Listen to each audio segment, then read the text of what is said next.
రోజుల్లో ఏపీలో జరిగిన సార్వత్రిక ఎన్నికల రిజల్ట్ రాబోతుంది. ప్రస్తుతం మనతో ఇదంతా మాట్లాడేందుకు ప్రజాశాంతి పార్టీ అధ్యక్షులు విశాఖ ఎంపీగా పోటీ చేసిన కేఏ పాల్ గారు ఉన్నారు. సార్ చెప్పండి, ఏ విధంగా చూడొచ్చు? మరి 2 రోజుల్లో రిజల్ట్ రాబోతుంది. సెంట్రల్లో బీజేపీ గవర్నమెంట్ ఫార్మ్ చేస్తుంది. దాన్ని ఎవరో ఆపలేరు.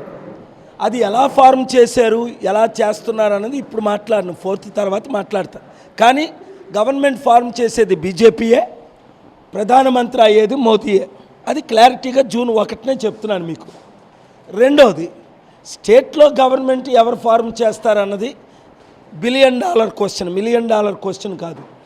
సెంట్రల్లో స్టేట్ పవర్ను వాడుకొని ఈవీఎం ట్యాంపరింగ్ చేయాలని స్టేట్ గవర్నమెంట్, సెంట్రల్ పవర్ను వాడుకొని ఈవీఎంలు రిప్లేస్ చేయాలని, ఇక్కడ భారత్ను గెలిపించాలని సెంట్రల్ గవర్నమెంట్. ఈ కుట్ర ఘోరంగా జరుగుతుంది. నా గెలుపు గ్యారంటీ అని మీకు తెలుసు. లోకల్ వైజాగ్ గన మీరే రిపోర్ట్లు అనేక మంది మీరే నాతో చెప్పారు. మణిపూర్ లాంటి ఘటనలు జరగకుండా ఉండడానికి 25% క్రిస్టియన్ 14 లక్షల్లో దాదాపు 3.5 లక్షలు ఓట్లేశారు. ఒక 50,000 ఇటట్ అయినా 2.5-3 లక్షలు మనకు ఓట్లేశారని అందరికీ తెలుసు. స్టీల్ ప్లాంట్ అమ్మకాన్ని టీడీపీ, వైసీపీ, బీజేపీ ఆపలేకపోయారు. వాళ్ళు 15,000 ఎకరాలు అమ్మారు. నేనైతే ఏప్రిల్ 25ని స్టేటస్ కో తీసుకొచ్చాను, స్టే తీసుకొచ్చింది నేను ఒక్కడే అని. స్టీల్ ప్లాంట్ ఎంప్లాయీస్, నిర్వాసితులు, కుటుంబ సభ్యులు, అభిమానులు, స్టీల్ ప్లాంట్ ద్వారా బెనిఫిట్ పొందిన వాళ్ళు 1.5 lakh మినిమం వారు మనకు ఓటేశారు. అలా చూసుకుంటే అందరు కలిపి. అంతకంటే ముఖ్యం ఏంటంటే కాపులు 25% మినిమం ఇక్కడ ఎంపీగా 14 లక్షల్లో 3.5 లక్షలు ఓట్లేశారు.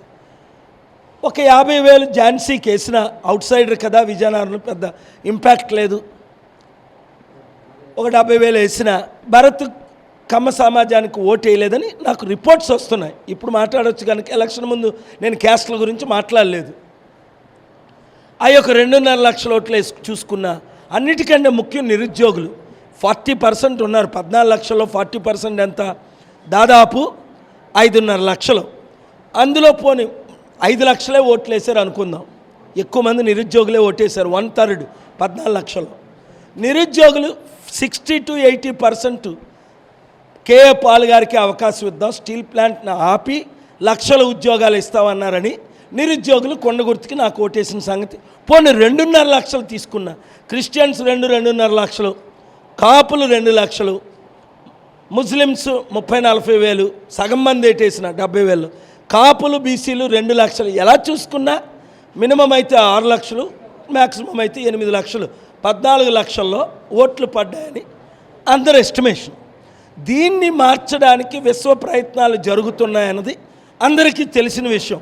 3 ఎస్పీలను ఎందుకు సస్పెండ్ చేశారు? 100 మందిని ఎందుకు అరెస్ట్ చేశారు?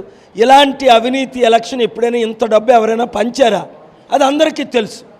అయినప్పటికీ ఎడ్యుకేటెడ్ బయటకు వచ్చి ఎడ్యుకేటెడ్ మనకు ఓటేశారు. కాపులు, బీసీలు, దళితులు, క్రిస్టియన్స్, ముస్లిమ్స్, స్టీల్ ప్లాంట్ అభిమాన్, నిరుద్యోగులు, 7 రకాల గ్రూప్. మేము మొత్తం అనాలిసిస్ ఈ 3-4 రోజులు ఎక్కువ చేస్తే అనేక మంది ద్వారా సర్వేలు, ఐప్యాక్ సర్వే, విశాఖపట్నం ఎంపీగా నేను గెలిచినట్టు నా దగ్గర రుజువులు ఉన్నాయి. ఐప్యాక్ సర్వేలు సుమారుగా ఎంత మెజారిటీ వస్తుంది సార్? మినిమం అయితే 1.5 lakh, మ్యాక్సిమం అయితే 3 lakhs రావాలని అంచనాలు.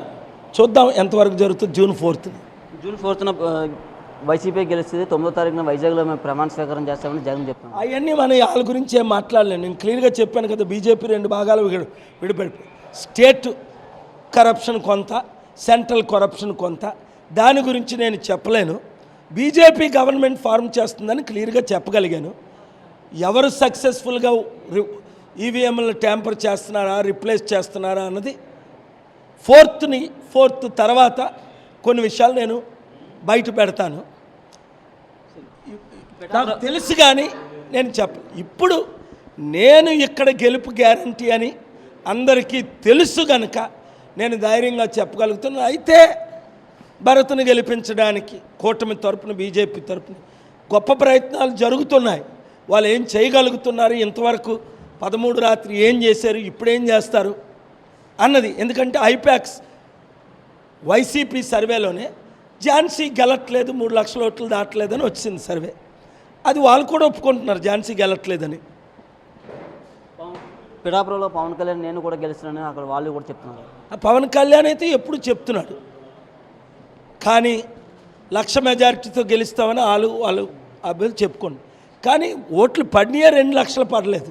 అది ఎలా ఉంటుందో గెలుపు చాలా టైట్గా ఉంటుంది. పవన్ కళ్యాణ్ ఓడిపోవచ్చని చాలామంది కూడా అంటున్నారు, వంగా గీత గెలవచ్చని. మీరు ఎంపీగా గెలిస్తే విశాఖకి ఏం చేస్తారు? అవి ఆల్రెడీ చెప్పాం, June 4 తర్వాత మాట్లాడాం. Thank you. ఇది ప్రజాశాంతి పార్టీ అధ్యక్షులు కేఏ పాల్ గారు చెప్తున్నారు. పూర్తిగా అయితే నేను ఖచ్చితంగా విశాఖకు ఎంపీగా గెలుస్తానని ఆయన ధీమా వ్యక్తం చేస్తున్న పరిస్థితి ఉంది. కెమెరా పర్సన్ సాగర్తో నాయుడు, RTV విశాఖ నుంచి. మరిన్ని వీడియోస్ కోసం ఛానల్ ని సబ్స్క్రైబ్ చేయండి, లేటెస్ట్ అప్డేట్స్ కోసం వాట్సాప్ ఛానల్ ని ఫాలో చేయండి అండ్ లింక్ డిస్క్రిప్షన్ లో ఉంది.